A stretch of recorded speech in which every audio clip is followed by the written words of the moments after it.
All right, welcome back, everybody. Welcome back to the Thinking Talmudist. It's been some time. It's so exciting to be here. I want to welcome all of you, those of you who are online, watching us on Facebook, YouTube, Twitter, Twitch, and all the other Rumble, all of the other platforms, and those of you on Zoom, those of you here live in the brand new Torch Center. Welcome. This is our first class back in the new Torch Center. It is wonderful to be here. Hopefully, it'll be very comfortable for everyone to learn and to grow and to connect. We hope to finish the rest of the construction, hopefully within the next couple of days, of course, after Shabbos.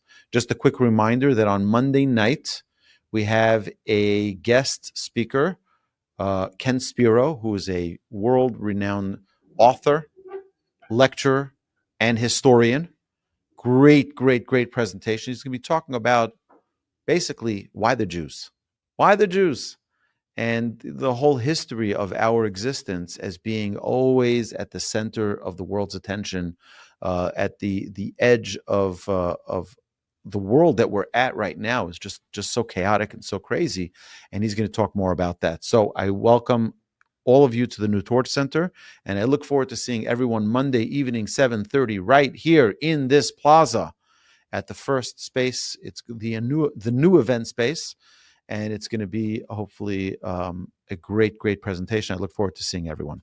We are now going to continue the Talmud that we have been studying for so many Fridays, and we're not done yet. The Talmud is talking about honoring our parents properly, and what is the right way to do so.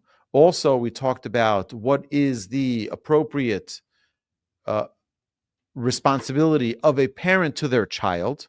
And now we are at the bottom of 31b in Tractate Kiddushin. So there are two separate biblical mitzvahs incumbent on a child: the obligation to honor his parents and the obligation to revere them. We spoke about this previously. It says, Kabed es avicha v'es imecha, honor your father and mother. And additionally, it says, fear your mother, or revere your mother and father. So our sages teach us here in the Talmud, Tanu Rabbanan, the rabbis taught in the Brisa, Ezu mora ve'ezu kibud. What is proper reverence for one's parent, and what is proper honor for one's parent? More lo omed b'mkomo lo yoshev b'mkomo. Reverence means that one not stand in his father's place and one not sit in his father's place. Ve'lo soser devarav lo machriya. Nor does he contradict his father's words, and he may not offer an opinion on a halachic debate to which his father is a party. This is also, by the way, what the halacha tells us regarding a rabbi. If someone asks a question of your rabbi, you can't interject and say, oh, well, halacha says this or halacha says that. You have the rabbi right here. You don't intercede before the rabbi. You don't talk. Now, if the rabbi asks you to talk, then you do. But if the rabbi does not, then you absolutely do not. That is the proper reverence and honor, particularly the father. If the father is having a conversation, and I actually remember this happening to me when I was a child.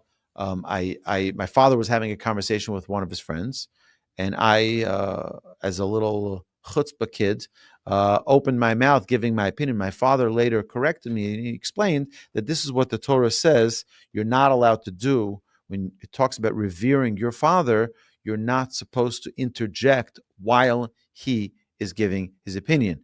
While he is talking, you don't... You just, even if he's wrong, by the way, the halacha says, even if he's wrong, you don't correct your father. That's not honor. It's not the proper honor that should be displayed to a parent. So that is reverence. What is, or fear, but what is honor? What is proper honor? Kibud ma'achil umashke. Honor means that one must give his father food and drink. Father meaning the parents. Okay. The giving food and drink. Malbish umechase, machnis umotzi, that he dresses and covers his father, and he brings him and takes him out. helps him, guides him, and this we can imagine at an elderly age. That's the responsibility of a child, to dress his father and to, tying his shoes. You don't have to be elderly for that, but at any age, that's a mitzvah that one should properly honor their father, to bring them their food, serve them dinner, bring them their drink. They walk into the house, you want something to drink. That's proper honor of one's parents. Now, the previous brisa stated that a child must supply the parents with food and drink. The Gemara now seeks clarification. I'll tell you an amazing story, okay? But after this Gemara. Ibailuhu, they inquired, Mishelmi, from whose assets are the needs of the parents provided? Meaning, who pays for that food? You have to serve your parents with food, with drink, but who pays for that food and drink? Is that also your responsibility as a child? Or does that come from the parents, that the parents are the ones that need to pay for the food that you're going to serve them? Meaning the honor is the honor of feeding them, but not per se spending the money to feed them. So the Gemara presents a dispute on this matter. Rav Yehuda says, Mishel ben, it's from the from the son, that the son is the one that needs to pay for the food. Reb Nosson bar Oshia Omer, Reb Nosson, the son of Oshia, says, Mishel Av, the father needs to pay. The parents are obligated to pay the expenditure of feeding them. It means the child doesn't have to dig into his own bank account to pay for the food for the father. The father themselves, according to the second opinion. Now, we know the rule in the Talmud, the last opinion is always the halachic opinion. Okay, when there's an argument, the one that we follow in halacha is the last opinion. All right, what's the last opinion here that it says from the father? The ruling is issued, Orule Rabbanon l'Rabbi Yirmiyah v'Amrle livrei de Rabbi Yirmiyah. The rabbis rendered a decision to Rav Yirmiyah, and some say it was to Rav Yirmiyah's son, Kiman de Omar Mishal Av, that we follow and we go accordance to the opinion that said that it comes from the father's assets, that it's the father's expense, and that's the way we rule. Now, I want to tell you the story. The story happened way back in Europe. One of the students in one of the famous yeshivas, his parents moved to Israel, to Palestine, whatever you want to call it, okay? Whatever the British mandate. That's where his parents made aliyah from Europe. And the parents really wanted their son to come visit. So the son knew this Talmud, and the son says, no problem, send me a train ticket, and I'll come. So the parents said no. So the student went to the rabbi, and he says to his rabbi, what should I do? My parents want me to travel to them, to visit them, but the Gemara tells us that the parents are obligated to pay the expenditures of honoring them. So the parents should pay. The parents don't want to pay. I'm not obligated to go. He says, if your parents don't send you a ticket, then you're not obligated to pay for the train ride. So start walking. Okay? That means, indeed, the parents do not have to pay for that, but that doesn't obligate you. That doesn't take away your obligation of honoring them. Okay, so start walking. There's no expense to that. Okay, so now the halach, the Gemara now challenges this ruling. Meiseve, they challenge this from a brisa. Ne'emar kabedis avicha v'esimecha. The verse states in the Torah, honor your father and mother. V'ne'emar kabedis Hashem mehoncha. It states elsewhere, honor Hashem from your fortune. From the similar formulation of these two verses, it can be inferred that mala halon bechesron kis, just as there when we refer to honoring God, it involves a loss of my own money, meaning Hashem says, honor me from your wealth, from your fortune. Af kan bechesron kis, also here, honoring one's parents involves a loss of money. V'i amris mishalav, and if you say that the father's assets are the ones that pays for the honor that you're going to bestow upon him, my nafka lemine, what is the difference to the son? Why does it say honor Hashem from your wealth, but when it says honor your father and mother, that should come from their wealth? That doesn't make any sense. You should have the same rules apply. Just like you honor Hashem from your own, it should be honoring your parents from your own. So the Gemara answers, Lebitul malacha. A son could lose money because of the disruption of his work. Okay? And if the son loses money, as the commentary says, although one might not be required to spend money to honor his parents, the mitzvahs could still result in a financial loss, since he must at times interrupt his work to care for them. That they don't pay for.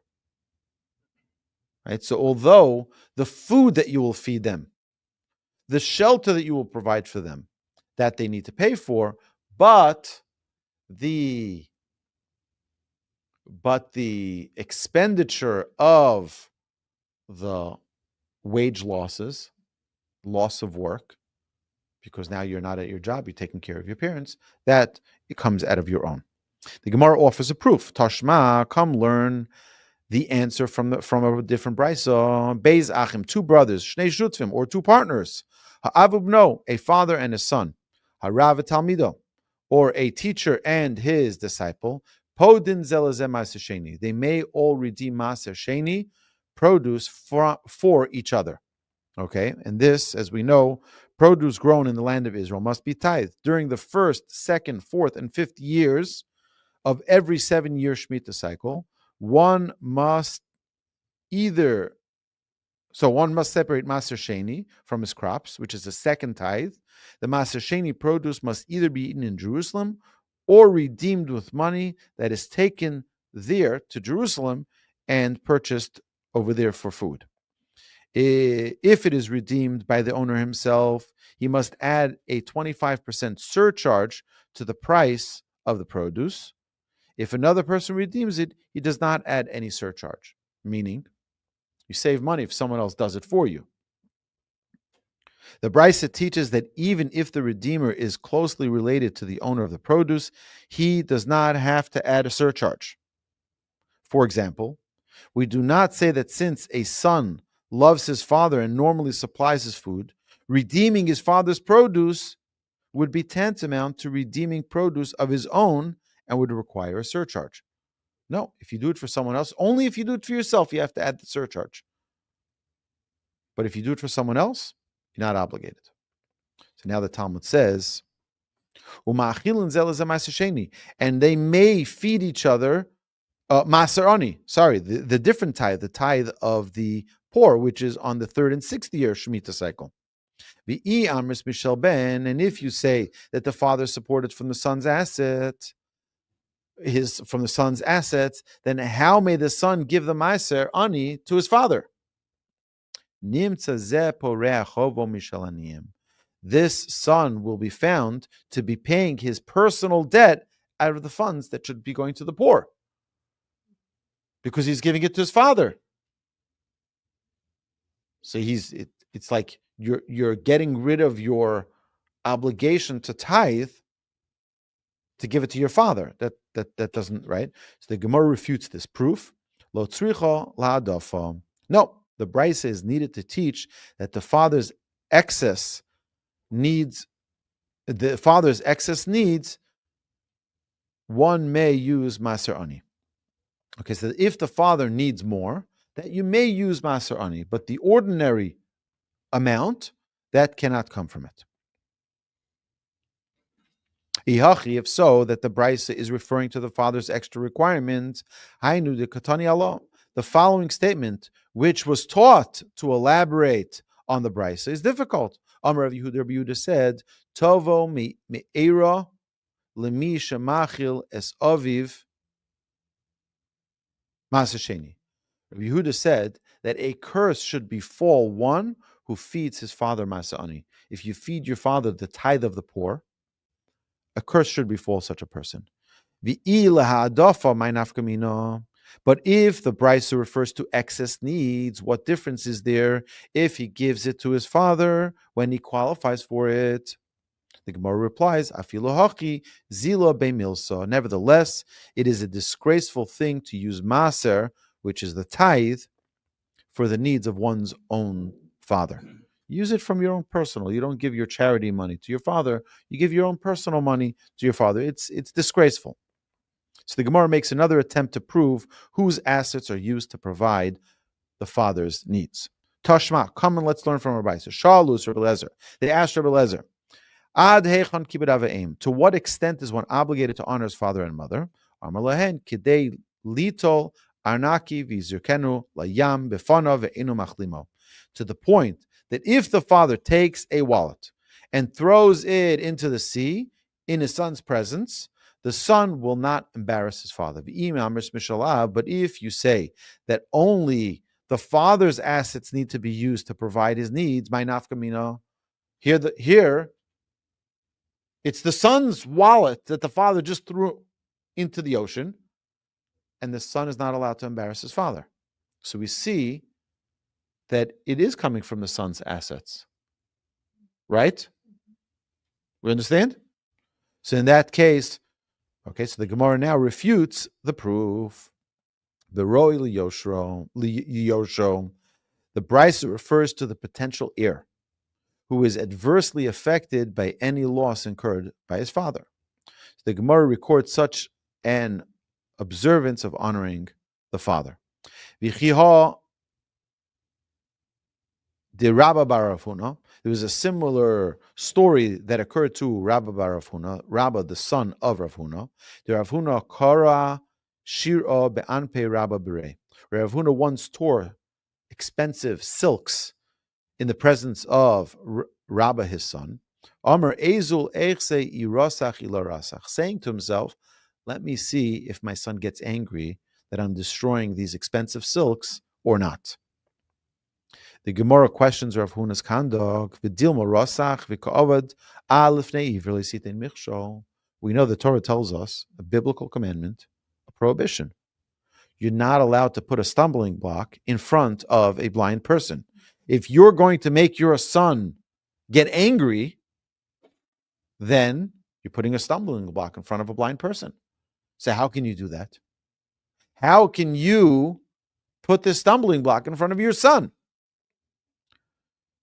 See, he says, the Gemara answers, the mochileli kare. Rav Huna waived the honor due him, meaning he says, you know what? I am foregoing the chutzpah that perhaps potentially my son will display in my action. So now, but now there's another question. What's about destroying perfectly good? You know, recycling is if you're able to recycle, you're obligated to recycle. Because the Torah says you're not allowed to waste.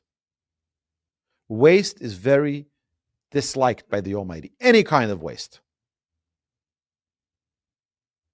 So what happens if a person takes perfectly fine, expensive silks and just tears them up? Right? Forget about the son getting upset or not. How can the father do that? You're wasting something which is perfectly good. You can't do that. It's a biblical prohibition.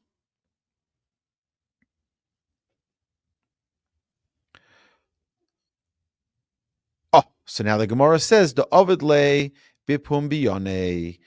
He tore it along the seams so it could be restitched. Meaning he just did it to test the son to see whether or not there was proper honor. He says, I'm going to forego my honor so that if my son blows up and gets all angry, why are you tearing that? It's not going to be a lack of honor, and it's not going to be a putting a stumbling block in front of the blind. Additionally, the Gemara asks, how can he destroy something which is perfectly fine? The Gemara answers, no. He tore it along the seam, and it could just be restitched. The Gemara now objects, maybe that's the reason he didn't get angry. Because he saw that you tore it on the seam. He saw that you tore it on the seam. He's like, okay, no big deal. We can always reattach it. So that's why he didn't get angry. So maybe your your test didn't prove anything.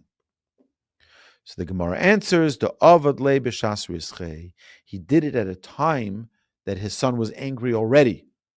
So, when sometimes someone is a little bit infuriated, someone's angry, someone is mad, so then anything you do only adds to the madness, right? And here he was displaying his humility because he didn't get angry. Okay, so this is the Gemara here now concludes this idea. So let's understand this and summarize this quickly. Every child is obligated to honor their father and mother. We're also obligated to revere them, which means, in different words, to fear them. How do we do that? We do that by we revere them, not sitting in their seat, not standing in their place, not interrupting their conversation. Honoring them, we honor them by dressing them, by clothing them, by caring for them, by giving them to eat and drink. Now, whose expense? It comes at the parents' expense. It comes at the parents' expense, right? The parents cannot say. The parents cannot say that it's. I want you to come visit me, and I'm not paying for the ticket. Now, if the child can, okay, great. But if the child can't, you can't obligate the child to put out his own money for it. They say there's a story. I don't know if it's true, but a man and his wife married off their children. They wanted their children to come for Pesach, to be with them. Their children in different cities. They had children in different countries. They wanted all their children to be around them, but they couldn't afford to bring everybody in. So the father came up with a scheme. He says, I can tell my children that I think I'm going to die. Right? So they all flew in the next day.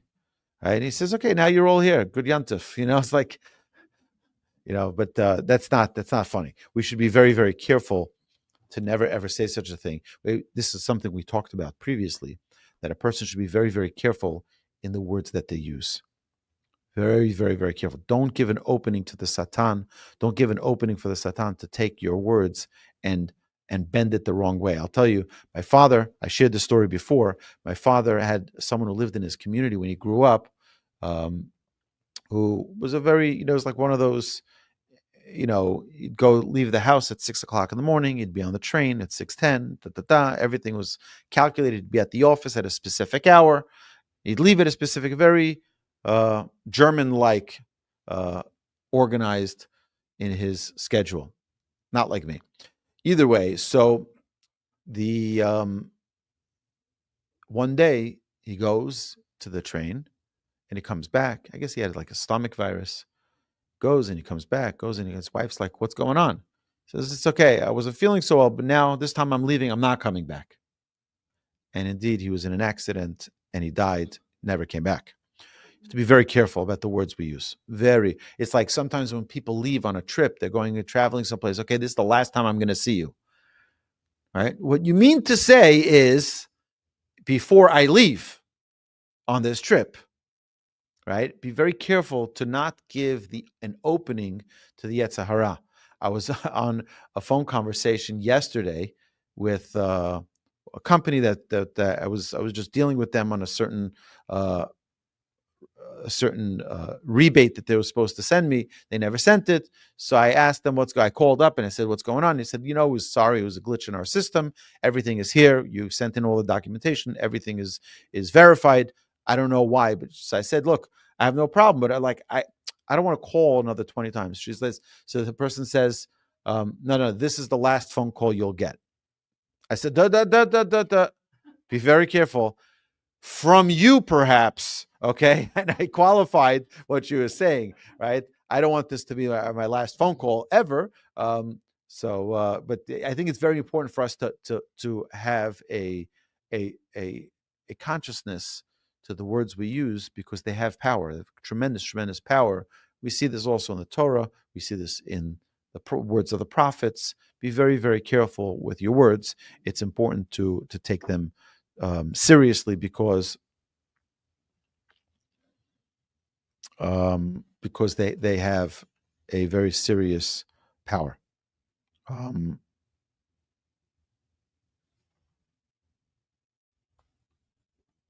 Okay, we're going to continue now.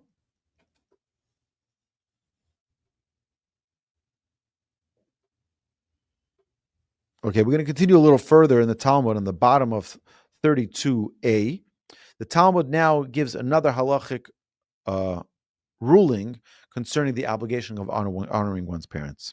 Elazar ben Masya Omer, Rabbi Elazar, the son of Masya, says, Abba Omer shkini mayim, if your father says, give me a drink of water, the mitzvah lasos, and at the same time the child has a mitzvah to do, a different mitzvah.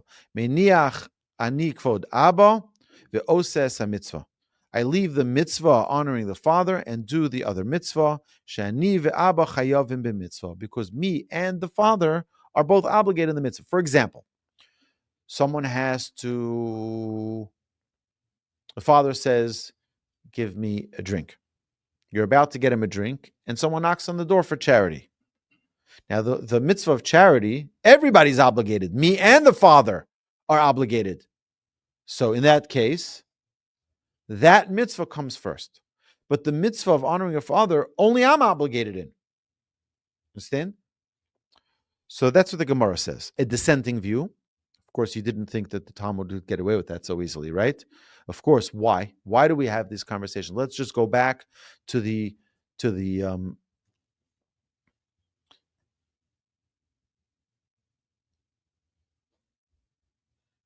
principle, the fundamental principle here of Talmud. What is the purpose of Talmud? The Rambam, hopefully next week we'll have our full bookshelves here, everything here, so we'll be able to pull it right out and read from inside the Rambam. But the Rambam says in his introduction to the Yesod Torah, the foundations of the Torah, he writes that every single sage, all the way from Moses at Mount Sinai, even before Moses, Abraham, Abraham authored a book. Right? It's called Sefer HaYitzir, the book of creation. And Isaac and Jacob, that book is available today, authored by Abraham, our patriarch. We're people of the book, right? Rambam says that those notebooks that Moses, everything he taught to Joshua, to Aaron and his children, and to all of the great sages of that generation, everyone wrote their notes, copious notes of everything that Moshe taught them. And then they taught to their students, and the notes were handed down from generation to generation. That's what we know of today as the oral Torah. It was orally transmitted, privately written. But it was never formulated into a single document till Rabbi Yehuda Anasi, Judah the Prince, the great leader of the Jewish people, wrote it into a Mishnah.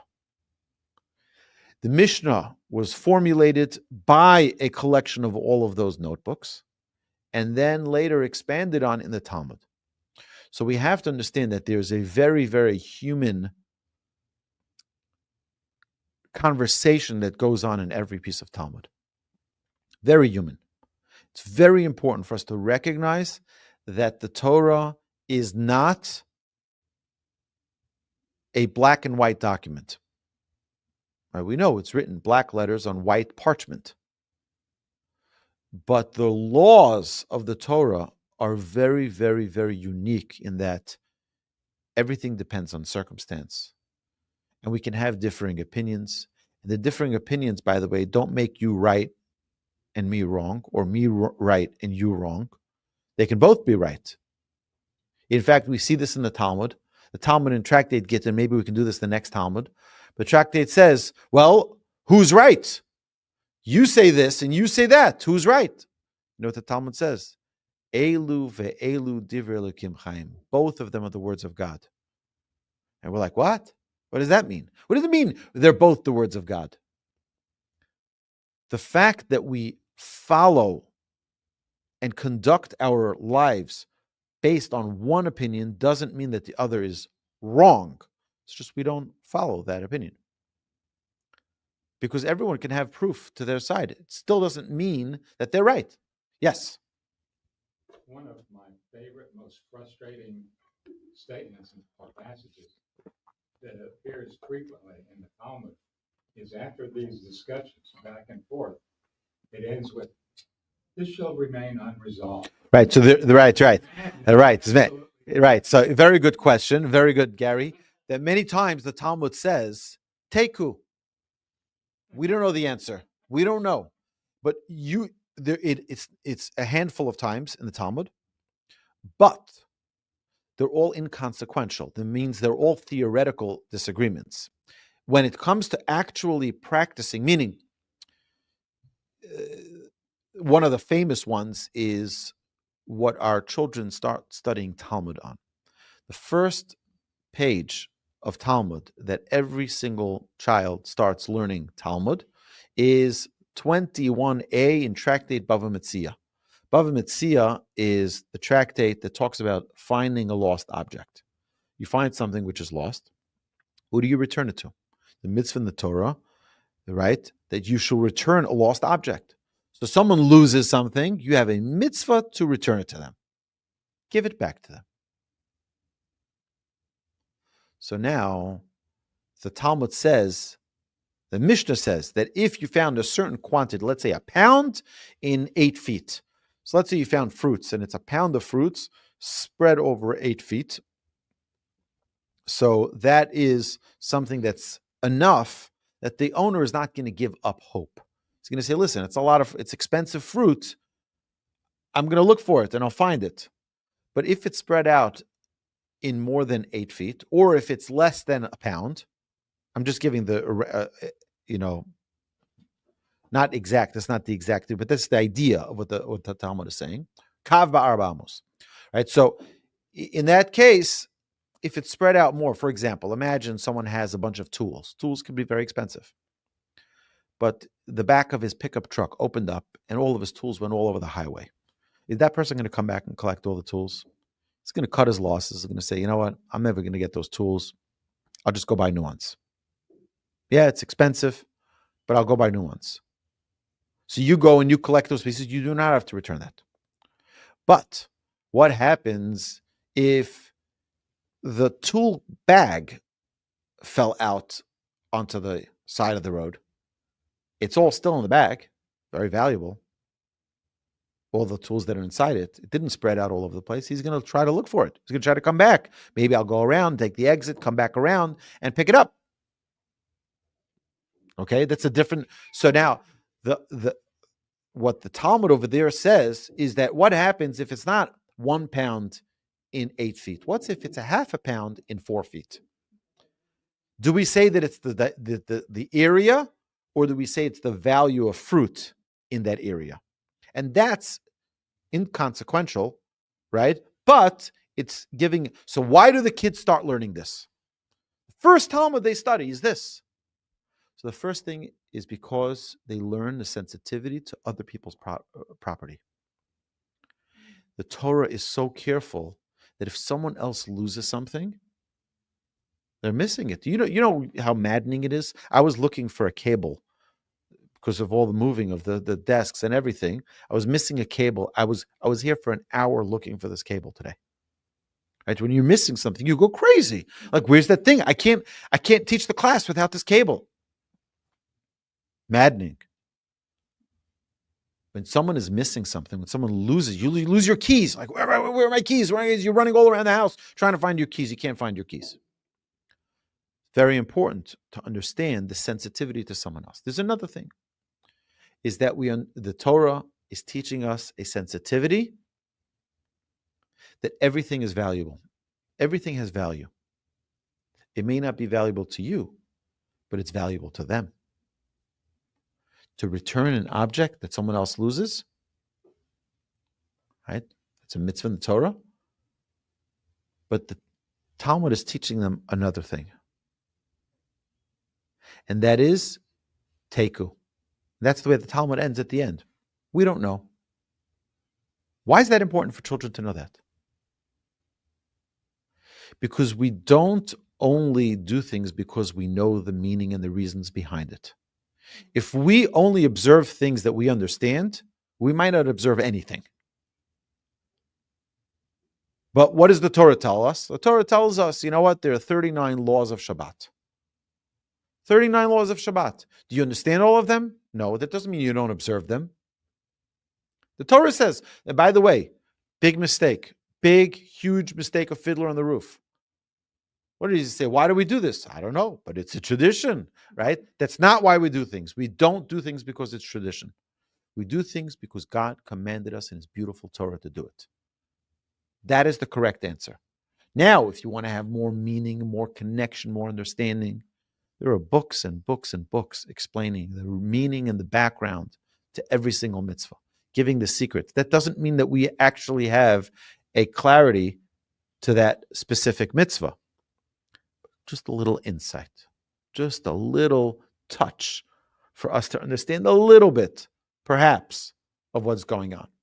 And that's the secret of every line of Talmud that we study. When we study Talmud, what we're doing is we're asking questions, we're giving answers, we're refuting those answers, we're coming up with proofs to those answers, and that doesn't mean that there's no problem with that. On the contrary, our desire in our studies is to know the truth, because Hashem is truth. And that's what we seek. We seek truth. And therefore, what we're trying to do, even if we need to ask questions, a lot of questions, we're seeking truth. Questions are not allowed in Judaism. Questions are demanded in Judaism. They are required in Judaism. That's our obligation, to never stop seeking the truth. That's our study.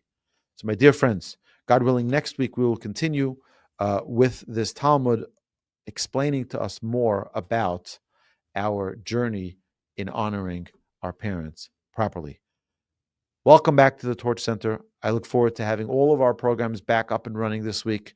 We're starting some new stuff as well, so I'm looking forward to that. And look out for it. It'll be in your inbox. It'll be on our website. And I'm looking forward to learning much, much more in our beautiful new Torch Center. Mark, it's great to see you here online. Thank you for joining us. And my dear friends, have a great Shabbos.